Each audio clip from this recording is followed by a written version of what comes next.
Welcome to Devotionary, where we make the Bible accessible and applicable.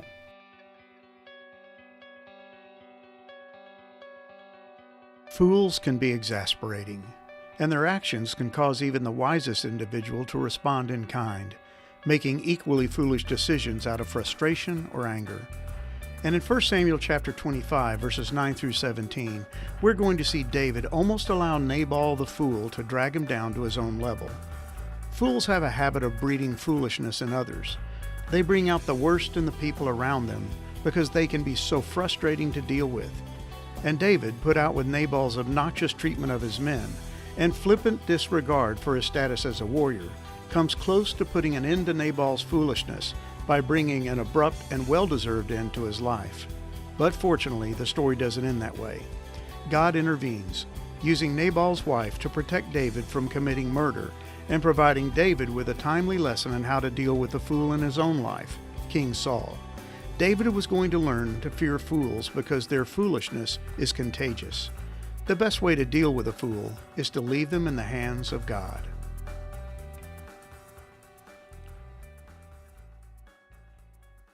We discover in these verses that Nabal was a man who lived up to his name, which happened to mean fool.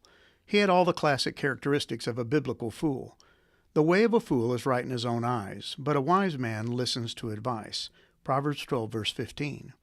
The wise don't make a show of their knowledge, but fools broadcast their foolishness. Proverbs 12, verse 23. Short-tempered people do foolish things. Proverbs 14, verse 17. Nabal was arrogant, full of himself, quick-tempered, resistant to counsel, and ignorant of the consequences of his behavior. He treated David, a mighty warrior, as if he were a nobody. He showed him no honor or respect. He looked down his nose at him, foolishly saying, "Who does this son of Jesse think he is?" There are lots of servants these days who run away from their masters. Should I take my bread and my water and my meat that I've slaughtered for my shearers and give it to a band of outlaws who come from who knows where? 1 Samuel 25, verses 10 through 11. He knew exactly who David was. Even the Philistines had heard about David's reputation as a mighty warrior. But Nabal, knowing that David was a man on the run, made a very foolish decision to treat David with disrespect and disdain. One of Nabal's shepherds, when he had witnessed what his foolish master had done, ran and told Abigail, Nabal's wife. Even his words reveal the depth of Nabal's problem. He is such a worthless man that one cannot speak to him. 1 Samuel 25, verse 17. Nabal's foolishness ran so deep that he could not even recognize the folly and danger of his own actions. And he was totally resistant to the wise counsel of those around him, who might have been able to protect him had he only listened. What would have possessed Nabal to act so foolishly and risk the wrath of someone as powerful as David? We have to remember that according to the Bible, foolishness is not a mental or psychological problem, it's spiritual. At the heart of Nabal's folly was lack of respect for and fear of God.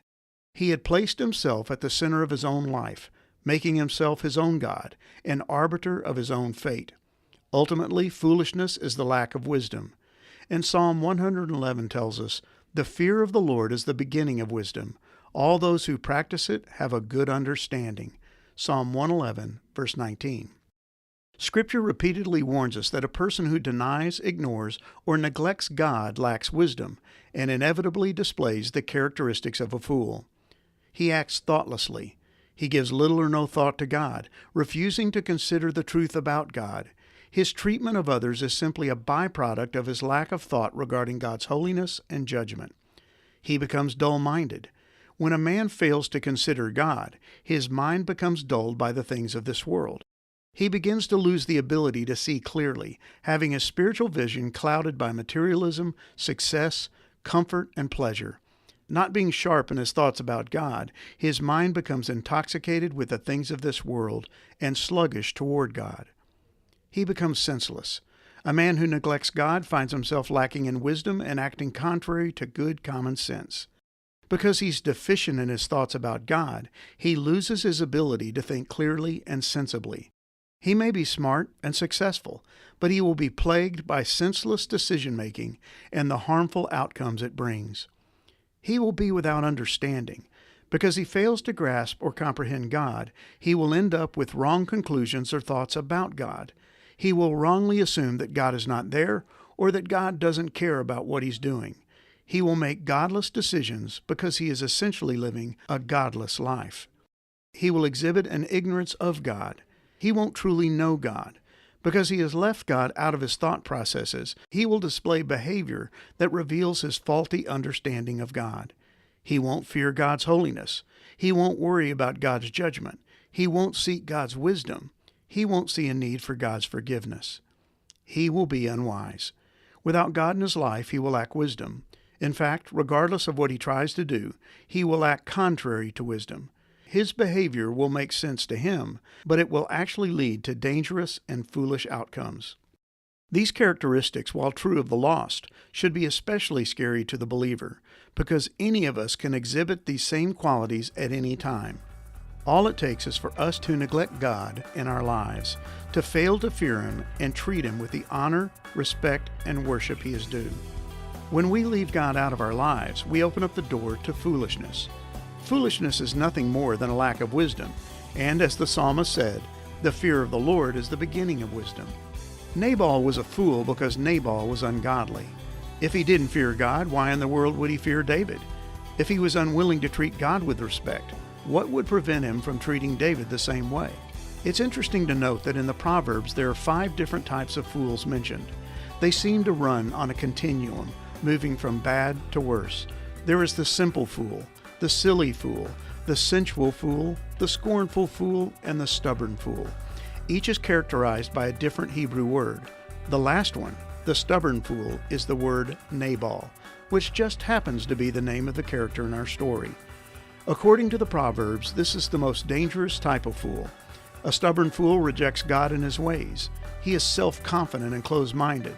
He is his own God, freely gratifying his own sin nature. It's his goal to draw as many others as possible into following his ways. His actions tend to impact all those around him, just as Nabal's actions were going to result in the deaths of all those around him. The Proverbs make it clear that only God can reprove a stubborn fool. And we'll see in the story that while David had a heart for God, he ran the risk of acting foolishly himself. He was about to let the foolish actions of Nabal cause him to respond in a godless and foolish way. But fortunately, wiser heads would prevail.